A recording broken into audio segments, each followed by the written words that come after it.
Sellest pidi saama visioonikonverents, kus otsitakse vastust, kas on alternatiivi Eestis 3 aastakümmet valitsenud majandusmudelile. Kuid elu teeb omad korrektuurid. Eestis on nüüd Euroopa suurim majanduslangus ja samal ajal kiirem hinnatõus. See on mürgine kokteil, mis paneb ohkama nii vasakpoolsed kui ka parempoolsed majandusteadlased. Eestist edetabelite lemmiklapsest on saamas hoiatav näide. Senine tee on viinud tupikusse. Täna me ei pea enam küsima, et kas on alternatiivi, vaid et kui kiiresti suudetakse lahti lasta senidest dogmadest riigi majanduspoliitikas. Sellest sõltub, kuidas Eesti pered ja kodumaised ettevõtted selle talve üle elavad. Ja mis peamine, kas 3 aastakümmet truult oma riiki üles ehitanud inimestel säilib lootus paremale homsele. Sest kui kaob lootus, siis kaob kõik. Aga see siin ei saa olema nutukõne. Kutsun meid hoopis liikuma edasi juurte juurde ja taas leidma meid üle aegade ühendanud põhimõtted. Nendest põhimõtetest lähtuvad ka inimkesksed lahendused väljakutsetele, millega 21. sajandil silmitsi seisame. Eesti võiks olla maailma parim koht elamiseks, kuid selleks on vajalik sidus ja tugev ühiskond. Erinevalt aastakümneid sisendatud uskumusest ei tule see mitte majandusedu arvelt, vaid vastupidi, võimestab majanduse arengut. 21. sajandi majandusmudel pole mõeldav ühiskonna korralduseta, kus iga inimest väärtustatakse ning ta on seetõttu motiveeritud panustama nii tööl, kogukonnas kui ka pereelus. Nii majanduslikust kui rahvusvahelisest olukorrast tulenevat ettemääramatust on täna palju. Energiakriis ja hinnatõus laostavad ettevõtteid ja panevad vaesuma peresid. Seni Eestit kütkes hoidnud tõekspidamised, mille keskmes oli iga inimese ja ettevõtte üksikvõitlus ellujäämise eest, on järgi andmas. Nägemus majandusest ja ühiskonnast kui üksikute omavahelisest surnuks konkureerimisest pole kunagi meid tugevaks teinud. Täna on rohkem kui ei kunagi varem Eesti majanduse võtmesõnaks kujunemas solidaarsus. Täpselt nii samuti, nagu aitasime ja aitame Ukrainat ja ukrainlasi, peame aitama galopeeriva elukalliduse poolt põrutada ja haavata saanud kaasmaalasi ning hoidma töökohti ja neid pakkuvaid ettevõtteid. Eesti on panustanud energiakriisi leevendamisse vaid 0,5% SKT-st, Läti samas üle 3%, Leedu üle 6% ja Saksamaa üle 7%. Seega oleme praeguses kriisis kõige valusamalt haavata saanud riikide seas. Selle karmiks tunnistuseks on jätkuvalt ülikõrge inflatsiooni tase. Lasta oma tööstustel ja toidutootjatel välja surra või vaadata pealt, kuidas riikide poolt toetatud majandused meie ettevõtted üles ostavad, ei ole turumajandus, vaid oma rahvusliku rikkuse maha parseldamine. Riigil peab olema roll ressursside mobiliseerimisel, majanduse suunamisel ja kaitsmisel. Ja riik ei tähenda teiste eest otsustavaid plaaniametnikke või üksikuid poliitikuid. Riik see tähendab koostööstruktuure, kokkuleppeid, üheskoos loodud arengumeetmeid ja koos ellu viidud suuri ja väikeseid algatusi. Meie ümber toimuv ei ole midagi ajutist, vaid uus reaalsus, mille tunnistamine ja millega kohanemise kiirus määrab meie ühiskonna tugevuse nüüd ja edaspidi. Hetkel on majandus- ja poliitsuhted segi paisanud agressorist Venemaa. Veel reljeefsemad muutused majanduses ja senises maailmakorras saavad aga peagi mõjutatud järjest hoogu koguvast kliimamuutusest. Nähtamatu käe surnuks konkureerimise ajastu on läbi saanud.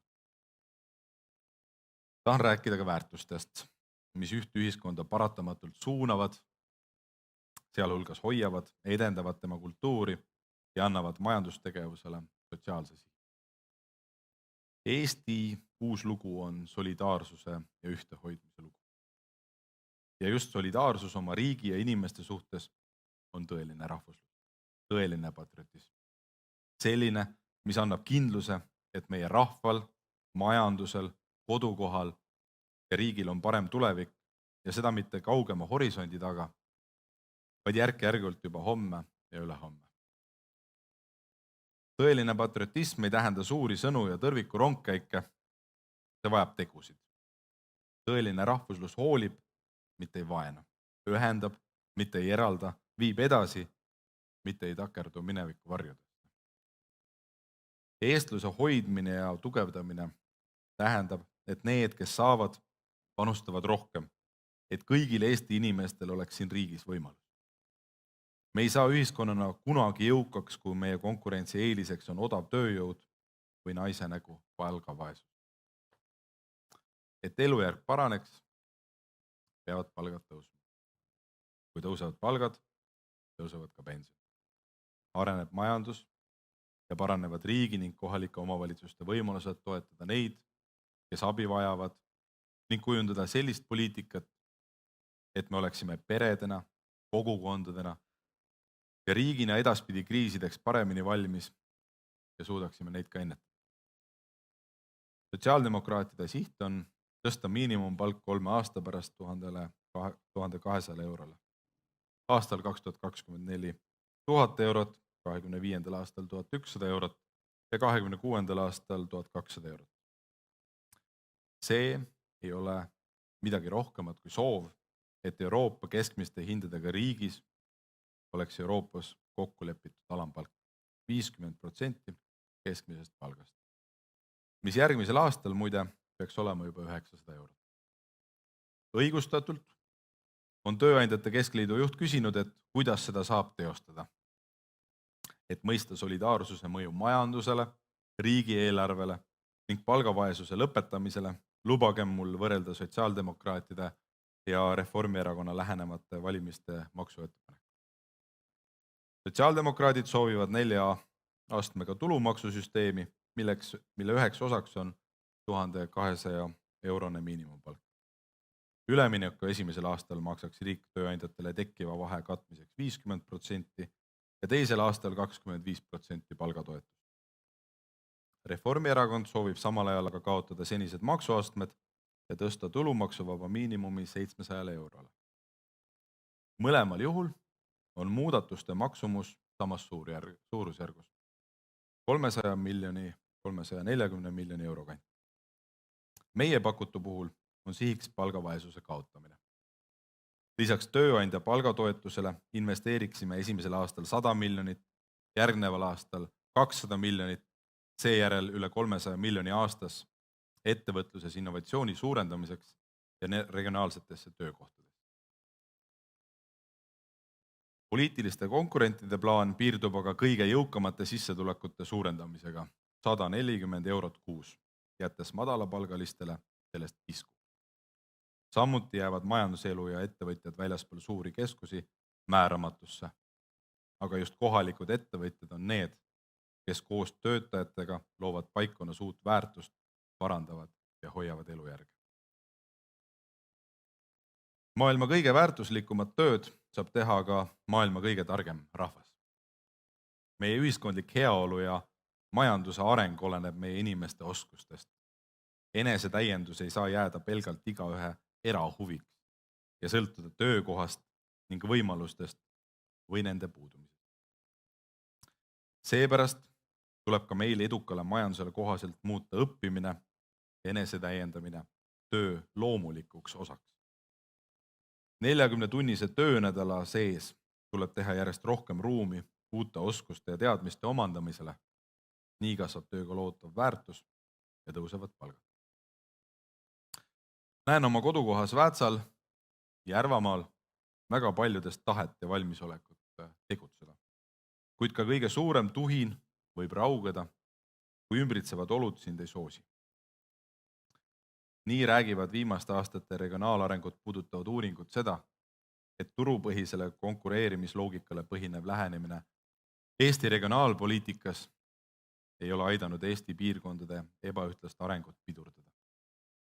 Vastupidi, pigem vastu.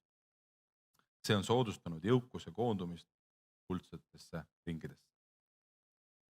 Eesti väikelinnade ja maapiirkondade arengu üheks võtmeküsimuseks on töökohtade kõrval aga kujunenud elamispindade puudus. Sõjapõgenike järjest suurenev arv muudab võimalusi veelgi ahtamaks. Taskukohaste või tänapäevaste elamispindade puudus tähendab, et hangub ka Eesti-sisene töö ja õpiränne. Iseseisvat elu alustava noore võimalus kodukohta jääda on muutunud ahtaks. Kust võtab Cleveron Viljandis või E-Piima Paide uus tehas omale uued töötajad, kui lähimad sobivad eluruumid on kümnete, kui mitte isegi 100 kilomeetrite kaugel. Riiklik eluasemepoliitika kui üks majanduse tugisambaid ei tohi rajaneda ühel meetmel, mis on ka ajutine. Selleks, et panna majandus uue hooga käima, anda ettevõtjale ja tööandjale kindlustunnet tuleviku ees, on vaja järgnevatel aastatel rajada vähemalt 5000 üürikodu üle Eesti. Samuti on küsimus suuremates sihtides. Näiteks, kuidas hoida kõrget tööhõivet ja seda veel tõsta? Milline võiks olla meie majanduskasvu siht?